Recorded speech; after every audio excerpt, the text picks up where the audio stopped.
জীবনের সর্বশেষ যে কাজটা কথাটা বলেছিলেন সেটা ছিল কি? নামাজ।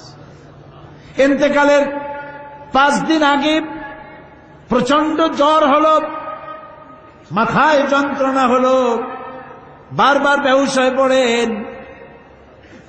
যে রাত্রে ইন্তেকাল করবেন সেই রাত্রে সাহাবায়ে কেরাম কেউ ঘরে ফেরে নাই, সবাই কাঁদতেছে। সকলের ধারণা নবীজি খুব তাড়াতাড়ি বিদায় হয়ে যাবেন।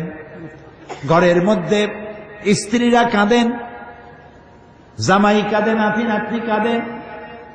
সব থেকে বেশি কাঁদছেন হযরতে মা ফাতিমা রাদিয়াল্লাহু তাআলা আনহা। রাসূলুল্লাহর হুশ এলো, হযরত ফাতেমার কান্না দেখে কাছে ইশারা করে ডাকলেন, কানে কানে কি যেন বললেন। হযরত ফাতেমার কান্না বন্ধ হয়ে গেল। হযরত আয়েশা ফাতেমাকে ডেকে বলেন, মা তোমার আব্বা জান কি তোমারে বলল, কান্না বন্ধ হলো তোমার? হযরত ফাতেমা বলেন, মা আমার আব্বা জান আমাকে কানে কানে বললেন, মা কাঁদিস না, তোর কান্না আমার বরদাস্ত হয় না। আমি তোমাকে সুসংবাদ শোনাই, আমি মরে যাওয়ার পর সবার আগে তোমার সাথে আমার দেখা হয়ে যাবে। হযরত ফাতেমা বুঝতে পেরেছেন এর অর্থ হল রাসূলের ইন্তেকালের পরে আত্মীয় স্বজনের ভিতরে সর্বপ্রথম ফাতেমার ইন্তেকাল হবে। হয়েছিল তাই। রাসূলুল্লাহ বেহুশ হয়ে পড়লেন, আবার হুশ হলো, আবার বেহুশ হলেন। ফজরের পরে হযরত জিবরাইল এসে বলছেন, আসসালামু আলাইকা ইয়া রাসূলুল্লাহ, হে আল্লাহর রাসূল, আল্লাহ আপনাকে সালাম বলেছেন আর তিনি জানতে চেয়েছেন আপনি কেমন আছেন। তিনি জানেন আপনি কেমন আছেন, তারপরেও তিনি জানতে চেয়েছেন আপনার মুখে আপনি কেমন আছেন। নবীজি বললেন, আমি বড়ই কষ্টের ভিতরে আছি, অসুস্থ আছি। হযরতে জিবরাইল বলছেন, ইয়া রাসূলুল্লাহ, একজন নতুন ফেরেশতা এসেছে আজ আমার সাথে, যে ফেরেশতা কোন মানুষের কাছে আসার জন্য অনুমতি কোনদিন চায় নাই আর কোনদিন চাবেও না, শুধু আপনার অনুমতি চায় আপনার কাছে আসার জন্য। সে ফেরেশতার নাম মালাকুল মউত। হযরতে মালাকুল মউত রাসূলের অনুমতি নিয়ে রাসূলের জাসাদ মুবারকের কাছে এসে সালাম পেশ করলেন।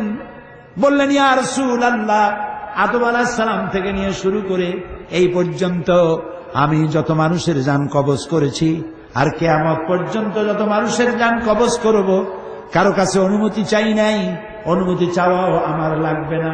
কিন্তু আজকে আসার সময় আল্লাহ রাব্বুল আলামিন আমাকে বলেছেন আমি যেন আপনার অনুমতি চাই। রাসূলুল্লাহ বললেন, মালাকুল মউত, আমি যদি তোমাকে অনুমতি না দেই? হযরতে মালাকুল মউত বলেন, ইয়া রাসূলুল্লাহ, আল্লাহ তাআলা বলেছেন অনুমতি যদি না পাও ফিরে এসো। আল্লাহু আকবার, আল্লাহু আকবার। হযরতে জিবরাইল বলেন, ইয়া রাসূলুল্লাহ, আল্লাহ রাব্বুল আলামিন আপনার সঙ্গে দিদারের ইন্তজার করতেছেন। নবী বললেন, মালাকুল মউত, তুমি তোমার কাজ শুরু করতে পারো। মালাকুল মউত যখন জান কবজ করতে যাবে, রাসূলুল্লাহ বললেন, আয়েশা একটু কাছে আসো। ওই যে সোনা ছিল কয়েক টুকরা, সোনাগুলোর খবর কি? 6 টুকরা, ছোট্ট ছোট্ট 6টা টুকরা সোনা ছিল, সোনাগুলো কই? হযরত আয়েশা বলেন, আমি তার যত্ন করে রেখেছি। নবীজি বলছেন, এক্ষুনি স্বর্ণ টুকরাগুলি সদকা করে দাও। আমি মুহাম্মদ সাল্লাল্লাহু আলাইহি সাল্লাম আল্লাহর দরবারে এই অবস্থায় উপনীত হতে চাই না যে মুহাম্মদের ঘরের ভিতরে সোনা আছে। হযরত ওমর রাদিয়াল্লাহু তাআলা আনহু রাসূলের সঙ্গে দেখা করতে গেছিলেন একদিন। ঘরে মা আয়েশা ছিলেন না। হযরত ওমর সালাম দিয়ে ঘরের মধ্যে ঢুকে দাঁড়ায় দাঁড়ায় কাঁদতেছেন, বাচ্চা শিশুর মতো ডুকরে ডুকরে কাঁদছে। রাসূলুল্লাহ জিজ্ঞেস করছেন, ওমর কাঁদো কেন? হযরত ওমর বলছেন, আমি বিশ্বনবীর ঘর দেখতেছি, ছোট্ট একটা ঘর, এক কোনায় একটা সরাহি পানি রাখার পাত্র কাইতে হয়ে পড়ে আছে, একটা গ্লাস কাইতে হয়ে পড়ে আছে, আর এক কোনায় 1 কেজি কি আধা কেজি জল পড়ে আছে, আর রাসূল শুয়ে আছেন দড়ি দিয়া বুনানো একটা খাটিয়ার উপরে, চাদর নাই, বালিশ নাই, হাত মোবারক মাথার তলে দিয়ে শুয়ে আছে, পিঠ মোবারকে দড়ির দাগ কেটে আছে।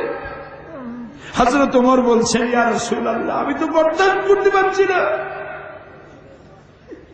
বিশ্বনবী তার পিঠে দড়ির দাগ, পানির পাত্র কাইট হয়ে পড়ে আছে, খাট নাই, বালিশ নাই, আপনি আমাকে অনুমতি দেন, আমি আপনার জন্য একটা তোষক বানাই নিয়ে আসি। রাসূলুল্লাহ বললেন, ওমর, আমি তো দুনিয়া শান্তি করতে আসি নাই, আমি যদি ওহদ পাহাড়কে বলি, ওহদ আমার জন্য সোনায় পরিণত হয়ে যা, ওহদ পাহাড়টাই সোনা হয়ে যাবে, শান্তি করতে আসি নাই। নবীজি বললেন, আয়েশারে সোনাগুলি বিতরণ করে দাও, সাদকা করে দাও। মালাকুল মউতকে বললেন, তুমি তোমার কাম সারো। জান কবর শুরু হয়ে গেল। নবীজি জীবনের শেষ কথা মুখ থেকে উচ্চারিত হলো, আসসালাত আসসালাত ওয়া মা মালাকাত আইমানুকুম, ও আমার উম্মতেরা, নামাজ নামাজ। ইন্তেকালের সময় মেয়ের কথা বললেন না, নাতির কথা বললেন না, জামাইয়ের কথা বললেন না, উম্মতকে স্মরণ করালেন, ও আমার উম্মতেরা, নামাজ ছেড়ে দিও না, আর তোমার অধীনস্থ ব্যক্তিদেরকে জ্বালা যন্ত্রণা দিও না, চাকর বাকরের জ্বালা যন্ত্রণা দিও না, গরিব মানুষের দিকে লক্ষ্য রেখো। আর আমি চিরজনমের মতো তোমাদের থেকে বিদায় নিয়ে গেলাম, নামাজ ছেড়ে দিও না। কিয়ামতের দিন ওই রাসূল যদি আমাদেরকে উম্মত বলে পরিচয় না দেন, জান্নাতে যাওয়ার উপায় নাই।